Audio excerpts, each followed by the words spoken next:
Happy Monday, everybody. It's Mr. Stauffer. Mr. Gilbert. Miss Russo. And we are very excited for this week in particular because we are starting a new book. Woo! So this book is called The Absolutely True Diary of a Part-Time Indian. If we were in school, you would all have a hard copy like Mr. Gilbert has right here that has this beautiful cover on it. Unfortunately, as we know, we are not all together in school, but we will still be reading this in much the same way that we would if we were together. So for today's mini lesson, we just want to give you a little bit of background knowledge that's going to help us as we start to read the book. As the title of this book mentions, this book is going to talk a lot about issues related to the Indian American community. That's the term that was used at the time this book was written. Nowadays, we frequently use the word indigenous instead. So either way, we're talking about a community of people that lived in the land that we now know as the United States before European settlers came over from Europe. And many of them still live here today. So to give us some background, the first and most important historical event that we need to understand in order to understand this book is something called the Indian Removal Act. So in 1830, the United States government passed this law called the Indian Removal Act, which was intended to claim the land, particularly in the southeastern United States, for the United States of America. But because that land was still lived on by many indigenous people, they were forced out of that land and they were forced to move westwards. They picked up all their things in wagons and they were forced out of their homes and they had to just walk thousands of miles across the country to the southwest instead, into small areas of land that the government made called reservations. It's important to know that this movement of the indigenous people is often called the Trail of Tears. You can see here in this picture up front there's a woman crying, and the reason is because the indigenous folks suffered a lot during that journey. More than 10,000 of them passed away because of the illness and hardships that they face in walking across the country. Imagine you had to pick up everything you owned today and just start walking to get to California. How would you feel? That's what they had to go through.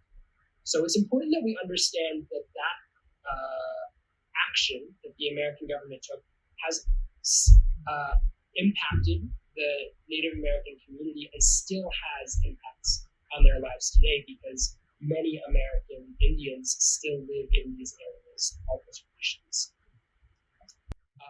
So to understand a little bit more about those reservations, first and foremost, we need to understand that there were still children who lived on those reservations at the time that the Indians moved westward. And so in order for those kids to get an education, the government started things called Indian boarding schools. And these were really meant to be schools just like we have today to educate those students. But because these schools were owned by the American government, the government created a policy for these schools called Kill the Indian, Save the Man. And the idea of that policy was that the government wanted to use these schools to take away the Indians' cultures and to give them the American culture instead. So while these were still opportunities for young indigenous children to get an education, they also were somewhat harmful because those schools were trying to stop the indigenous tribes from celebrating their cultures that they had before the Americans had come in. And these boarding schools, they no longer exist. They ended in the 1970s. Now there are just more traditional public schools on the reservations, but they still aren't as well-funded or well-cared for as the public schools that we have in our communities today. And we're going to learn a lot more about that through the eyes of our main characters. Other things to know about reservations today. There are 326 across the United States. In the United States today, there are 2.5 million American Indians or indigenous people. Of those 2.5 million, 1 million live on reservations. And the reservations, in case you're interested, look a lot like what you see in this photo here. So take a moment and look at that picture. Look at what the environment looks like, what the houses look like. We see that there are cars on the reservation, so they have some technology like we have today, but it also, you can kind of see how the land here is very dry. They can't really grow a lot of crops there. There's not a lot of water nearby. And so certainly they have many blessings and many good things on these reservations, but they also face a lot of challenges because of where the government has chosen to put these reservations. So we need to think about how the environment of the reservations may have an impact on the people who live there. And last but not least, we want to give you a little bit of background on the author of our story. The author is a man named Sherman Alexie. This is his picture right here. Sherman Alexie actually grew up on the Spokane Indian Reservation, which is where the start of our story is set. And he also, like the main character of this story, would leave the reservation every day and go to a nearby public school called Weirton, which is where many other scenes in this story are set. So as you're reading, it's important to know that while the main character of our story is fictional, the experiences that he's having are very much based on Sherman Alexie's real life, meaning that this is a semi-autobiographical. The events are real, the characters. Another just interesting fun fact about Sherman Alexie is that when he went to college, he thought he was going to be a doctor, but while he was at college, he had a professor who introduced him to literature and helped him see how he could use his experiences as an American Indian and become a writer to express and explain what he had been through literature. So this is just interesting to think about because I know many of our students at BCCS already think they know what they want to do with their lives, and you never know where life will take you.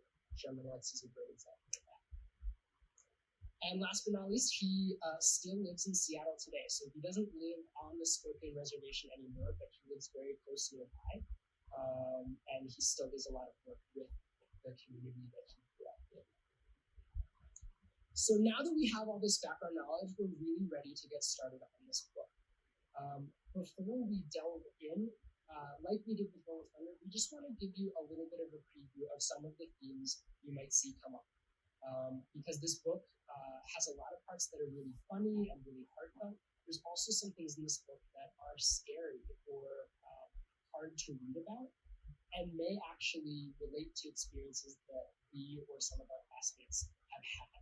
So this book's going to impact us in different ways. So we wanted to just acknowledge that as we start.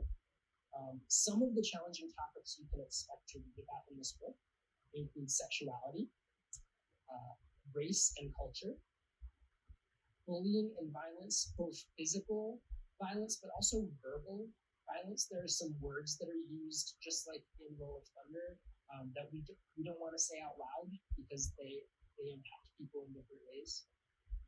Alcoholism, so adults who drink too much alcohol, and death, particularly death of a close family member. So we know that these might be hard to read about, and at any time you can talk to any of your teachers. We are happy to guide you through. We don't want you to feel, like this book is something that is meant to hurt you as you read it. We really want you to try and challenge yourself to think about the experience that people have in each of these areas. And we're here to guide you through that if you have any questions or concerns. And like I said, there are going to be some words used in the book that are inappropriate or immature. And certainly the author made an intentional choice to include those words in our story. We're not going to say those words out loud when we're in class together or during our discussion groups. The words are going to stay on the page, but they are an important part of our story, and it's important that we understand why the author might have chosen to include those words in. So while we read this book, we're going to be thinking about a large question, a focused question. So as we read, we're going to be looking at how Alexie, the author, uses author's craft to develop June's voice. So we're going to be thinking about our DAP, our dialogue, our actions, our feelings and thoughts that we did in class when we were at school.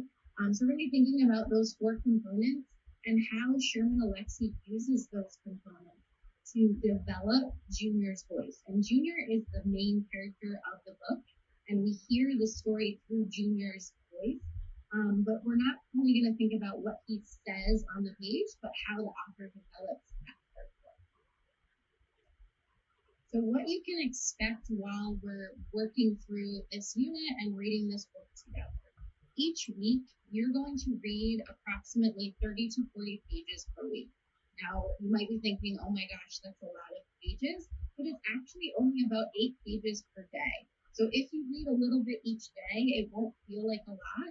And it's something that's really going to be important that you work through the calendar with us. So if you wait until Thursday or Friday to do everything, you're going to feel overwhelmed.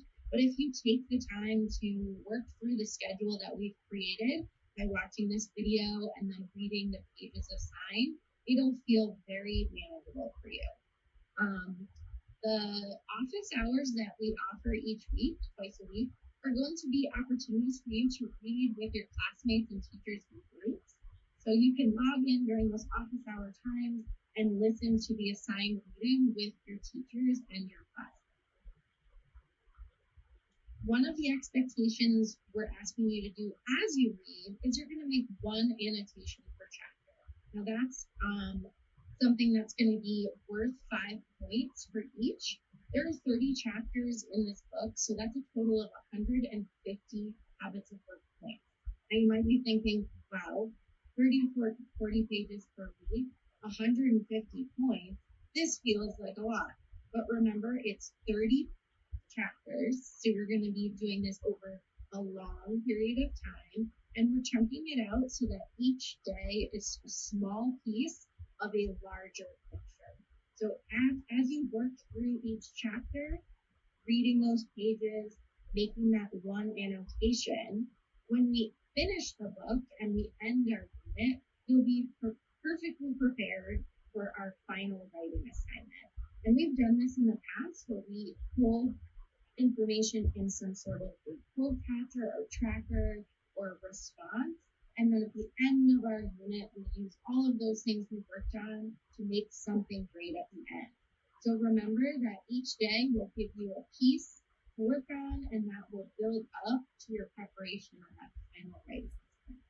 We're going to talk about annotations and how you actually make those annotations effectively so you're not confused and so that you can navigate the technology that we've been using at home.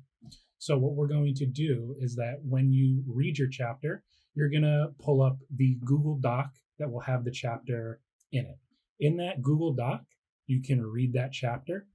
We'll have a focus question to think about as you read, so you can keep it fresh in your mind so you know what you are reading. And then at the end, there's going to be a link to fill out a Google form. All you have to do is click on that link, and what you're going to be doing is pulling one quote from the book, from the chapter, that does a really good job explaining how the author, Sherman Alexie, shows the main character's voice. That's going to be the one thing that's going to be constant for every chapter, so that as readers, we're going to be laser focused in looking for how does this main character's voice get expressed through the writing of the author. If you do that every day, we are going to collect all that hard work that you've been putting, and then by the end of the month, when we finish this book, you're going to have so much work right in front of you, and you're going to be like, wow, I worked so hard when I was reading. So just keep that in mind when you're doing your annotations, that a little bit of work each day goes a long way. Now we've come to the week overview. Today, if you're watching this video, like you should be, it is Monday, April 27th, also National Storytelling Day, just in case you were wondering. But the expectation for today is to just watch this video, what you're doing right now. And then after this video finishes, you're going to fill out a little survey. And this survey is going to show me, Ms. Chancharusso, and Mr. Stauffer if you paid attention and learned something new. And we're just going to track that as a way to preview our story before we start reading. Tuesday, April 28th, you're going to read the first 2 chapters. Wednesday, April 29th, you read chapter 3. Thursday, April 30th, you read chapter 4. And then on Friday, we're going to have class, but you're going to finish and submit all those annotations just for those first 4 chapters, and we'll have discussion in class. Finally, please, if you feel like you're not comprehending anything in this video, or as you read, which may happen, all good readers have to question if they're confused or not, the best thing you can do, instead of just saying, I don't understand, or I don't get it, the best thing you can do is shoot an email to me, Mrs. Chancharuso, Mr. Stoffer, just ask a clarifying question. Doesn't even have to be during office hours. It doesn't even have to be during our Friday Zoom class. It can be literally anytime, anywhere. So hopefully you enjoy the first week of the new story, and we will see you.